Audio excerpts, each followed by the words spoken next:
Bonsoir, je m'appelle Emilia Stéphanie Ruiz Rodríguez y estoy estudiando la UAP. Conversation français en option finale. Tout à le long de ce mois de mars, l'ambassade française en République dominicaine organisait une série d'activités à l'occasion de la célébration du mois de la francophonie à travers lesquelles on cherchait à promouvoir le français et la culture des peuples qui parlaient cette langue. Le 20 mars, la Journée internationale de la francophonie a été célébrée et pour la célébrer, il a basé à créer un programme qui comprenait des conférences, des ateliers, des positions, des arts et des positions de France. La francophonie, ce n'est pas seulement la langue française, c'est toi ce que nous partageons grâce à cette langue. Alors, fêter la francophonie et parler à littérature, de peinture, de musique, de mode, de gastronomie et même d'économie. Durant le mois de mars, l'institution culturelle et éducative ainsi que les ambassades francophones se mobilisent à travers le pays pour célébrer la culture francophone.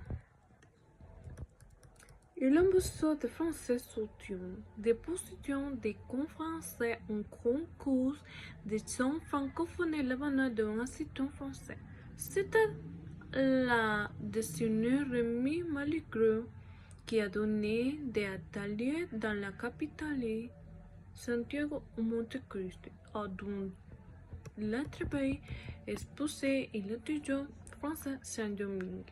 Un essor gastronomique le 21 mars dans 18 restaurants.